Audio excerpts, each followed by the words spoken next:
नमस्कार। ये महाभारत कथा पूरी तरह से वेद व्यास महाभारत के ऊपर आधारित है। यदि आप इसका निरंतर श्रवण करते रहना चाहते हैं तो इस चैनल को सब्सक्राइब जरूर कर लें और आगे आने वाले सभी पॉडकास्ट के नोटिफिकेशन के लिए बेल आइकन को भी ज़रूर से प्रेस कर दें। अब हम सुनेंगे परमात्मा की प्राप्ति के उपायों का वर्णन। ब्रह्मा जी ने कहा, महर्षियों, निश्चित बात कहने वाले वृद्ध ब्राह्मण संन्यास को तप कहते हैं और ज्ञान को ही पर ब्रह्म का स्वरूप मानते हैं। वो ब्रह्म ज्ञानियों से अत्यंत दूर, निर्द्वंद्व, निर्गुण, नित्य, अचिंत्य और श्रेष्ठ है। धीर पुरुष ज्ञान और तपस्या के द्वारा उसका साक्षात्कार करते हैं, जिनके मन की मैल धूल गई है, जो परम पवित्र है, जिन्होंने रजोगुण को त्याग दिया है, जिनका अंतःकरण निर्मल है, जो संन्यास परायण तथा ब्रह्म के ज्ञाता है, वे तपस्या के द्वारा कल्याणमय पथ का आश्रय लेते हैं, परमेश्वर को प्राप्त होते हैं। ज्ञानी पुरुषों का कहना है कि तपस्या दीपक है, आचार धर्म का साधक है, ज्ञान पर ब्रह्म का स्वरूप है और संन्यास ही उत्तम तप है, जो तत्व का पूर्ण निश्चय करके संपूर्ण प्राणियों के भीतर रहने वाले आत्मा को जान लेता है।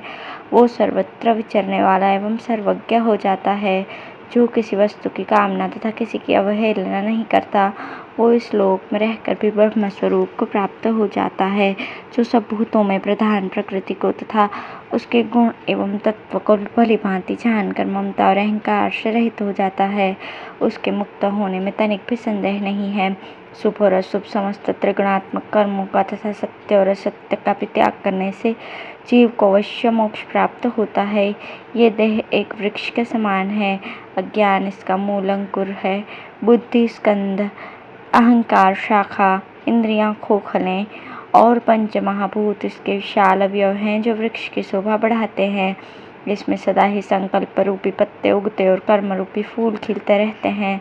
शुभ अशुभ कर्मों से प्राप्त होने वाले सुख दुख आदि ही इसमें सदा लगे रहने वाले फल हैं। इस प्रकार ब्रह्म रूपी बीज से प्रकट होकर प्रवाह रूप से सदा उपस्थित रहने वाला ये देह रूपी वृक्ष समस्त प्राणियों के जीवन का आधार है।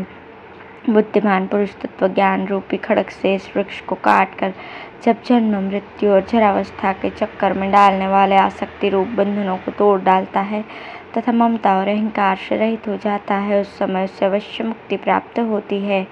जो मनुष्य अंतकाल में आत्मा का ध्यान करके सांस लेने में जितनी देर लगती है, उतनी देर भी समभाव में स्थित होता है, वह अमृतत्व को प्राप्त करने का अधिकारी हो जाता है।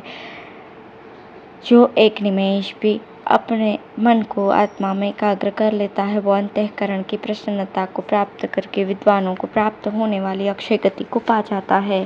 प्राणायाम के द्वारा पुनः पुनः प्राणों का संयम करने वाला पुरुष भी परमात्मा को प्राप्त होता है।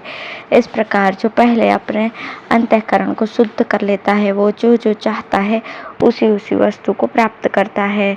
सत्व के महत्व को जानने वाले विद्वान इस जगत में सत्व से बढ़कर और किसी वस्तु की प्रशंसा नहीं करते। द्विजवरों, हम अनुमान प्रमाण के द्वारा इस बात को अच्छी तरह जानते हैं कि अंतर्यामी परमात्मा सत्व में ही स्थित है। सत्व के सिवा दूसरे किसी मार्ग से उसके पास पहुंचना असंभव है। क्षमा, धैर्य, अहिंसा, समता, सत्य, सरलता, ज्ञान, त्याग तथा संन्यास ये सात्विक बर्ताव के अंतर्गत माने गए हैं। अब है सत्व और पुरुष की भिन्नता, बुद्धिमान की प्रशंसा, पंचभूतों के गुण और आत्मा की श्रेष्ठता का वर्णन। ब्रह्मा जी ने कहा, महर्षियों, जो लोग प्राणियों की हिंसा करते हैं, नास्तिक वृत्ति का आश्रय लेते हैं तथा लोभ और मोह में फंसे हुए हैं, उन्हें नरक में गिरना पड़ता है। जो विद्वान आलस्य छोड़कर श्रद्धा के साथ विदुक्त कर्मों का अनुष्ठान करते हैं और उनके फल में आसक्त नहीं होते, वे धीर और उत्तम दृष्टि वाले माने गए हैं। अब मैं ये बता रहा हूँ कि सत्व और क्षत्रज्ञ का परस्पर संयोग और वियोग कैसे होता है। इस विषय को ध्यान देकर सुनो। इन दोनों में विषय विषयी भाव संबंध माना गया है। इनमें पुरुष तो विषयी है और सत्व विषय। मनीषी पुरुष सत्व को द्वंद्व युक्त बतलाते हैं और क्षत्रज्ञ निर्द्वंद, निष्कल, नित्य और निर्गुण है। जैसे कमल के पत्ते पर पड़ी हुई जल की चंचल बूंद उसे भिगो नहीं पाती, उसी प्रकार विद्वान पुरुष समस्त गुणों से संबंध रखते हुए भी किसी से लिप्त नहीं होता। अतः क्षत्रज्ञ पुरुष असंग है, इसमें तनिक भी संदेह नहीं है। जिसकी बुद्धि अच्छी नहीं है, उसे 1000 उपाय करने पर भी ज्ञान नहीं होता। और जो बुद्धिमान है वो चौथाई प्रयत्न से भी ज्ञान प्राप्त करके सुख का अनुभव करता है।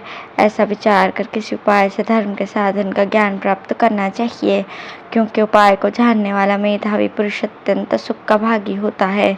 जैसे कोई मनुष्य यदि राह खर्च का प्रबंध किए बिना ही यात्रा करता है तो उसे मार्ग में बहुत कलेश उठाना पड़ता है और बीच में ही वो मर जाता है। यही बात कर्म के संबंध में जाननी चाहिए। जैसे बिना देखे हुए दूर के रास्ते पर पैदल चलने वाला मनुष्य गंतव्य स्थान पर जल्दी नहीं पहुंच पाता, यही दशा तत्व ज्ञान से रहित अज्ञानी पुरुष की होती है। किंतु उसी मार्ग पर घोड़े जूते हुए शीघ्रगामी रथ के द्वारा यात्रा करने वाला पुरुष जिस प्रकार शीघ्र ही अपने लक्ष्य स्थान पर पहुंच जाता है, उसी प्रकार ज्ञानी पुरुषों की गति होती है। बुद्धिमान मनुष्य जहाँ तक रथ जाने का मार्ग है वहाँ तक रथ से जाता है, और जब रथ का रास्ता समाप्त हो जाता है तब वो उसे छोड़कर पैदल यात्रा करता है। इसी प्रकार तत्व और योग विधि को जानने वाला बुद्धिमान एवं गुणज्ञ पुरुष अच्छी तरह समझ बूझ कर उत्तरोत्तर आगे बढ़ता जाता है। जैसे कोई पुरुष यदि मोहवश बिना नाव के ही भयंकर समुद्र में प्रवेश करता है और दोनों भुजाओं से ही तैरकर उसके पार होने का भरोसा रखता है, तो निश्चय ही वो अपनी मौत को बुलाना चाहता है। जिस प्रकार बुद्धिमान पुरुष नाव की सहायता से अनायास ही पानी में प्रविष्ट हो जाता है और शीघ्र ही तैरकर फिर उस नाव की ममता छोड़कर चल देता है, परंतु स्नेहवश मोह प्राप्त हुआ मनुष्य ममता से आबद्ध होकर नाव पर सदा बैठे रहने वाले मल्लाह की भांति वहीं चक्कर काटता रहता है। जो गंध रस रूप स्पर्श और शब्द से रहित है तथा मुनि लोग बुद्धि के द्वारा जिसका मनन करते हैं वो प्रधान कहलाता है। उसका दूसरा नाम अव्यक्त है। अव्यक्त का कार्य महत्त्व और महत्त्व का कार्य अहंकार है। अहंकार से पंच महाभूतों को प्रकट करने वाले गुणों की उत्पत्ति हुई है। पंच महाभूतों के कार्य है रूप रस आदि विषय, वे पृथक पृथक गुणों के नाम से प्रसिद्ध है। अव्यक्त प्रकृति कारण रूपा भी है और कार्य रूपा भी। इसी प्रकार महत्त्व के भी कारण और कार्य दोनों ही स्वरूप सुने गए हैं। अहंकार भी कारण रूप तो है ही, कार्य रूप में भी बारंबार परिणत होता रहता है। पंच महाभूतों में भी कारणत्व और कार्यत्व दोनों धर्म है। उन भूतों के विशेष कार्य शब्द आदि विषय भी बीज धर्मी कहलाते हैं, साथ ही वे कार्य रूप में भी उपस्थित होते हैं। पंच महाभूतों में से आकाश में एक ही गुण माना गया है। वायु के 2 गुण बतलाए जाते हैं। तेज 3 गुणों से युक्त कहा गया है। जल के 4 गुण हैं और पृथ्वी के 5 गुण समझने चाहिए।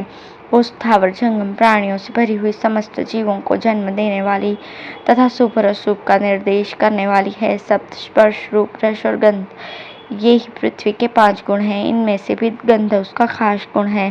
गंध अनेकों प्रकार की होती है। मैं उसके गुणों का विस्तार के साथ वर्णन करूंगा। इष्ट अनिष्ट, मधुर अम्ल, कटु निर्हारी, मिश्रित स्निग्ध रुक्ष और विशद, ये पार्थिव गंध के 8 भेद समझने चाहिए। शब्द स्पर्श रूप रस और जल के 4 गुण माने गए हैं। अब मैं रस विज्ञान का वर्णन करता हूँ। रस के बहुत से भेद है, मीठा, खट्टा, कड़वा, तो तीखा, कशेला और नमकीन। इस प्रकार 6 भेदों में जलमय रस का विस्तार बताया गया है। शब्द स्पर्श और रूप, ये तेज के 3 गुण हैं। इनमें रूप ही तेज का मुख्य गुण है। रूप के भी कई भेद हैं, शुक्ल, कृष्ण, रक्त, नील, पीत, अरुण, छोटा, बड़ा, मोटा, दुबला, चौकोना और गोल। इस प्रकार तेजस रूप का 12 प्रकार से विस्तार देखा जाता है। शब्द और स्पर्श वायु के 2 गुण हैं। इनमें भी स्पर्श वायु का प्रधान गुण है। स्पर्श भी कई प्रकार का माना गया है। रूखा, ठंडा, गर्म, स्निग्ध, विशद, कठिन, चिकना, श्लक्ष्ण, पिच्छल, कठोर और कोमल, इन 12 प्रकारों से वायु के गुण स्पर्श का विस्तार बतलाया गया है। आकाश का एक ही गुण शब्द है। शब्द के बहुत से गुण हैं, उनका विस्तार के साथ वर्णन करता हूँ।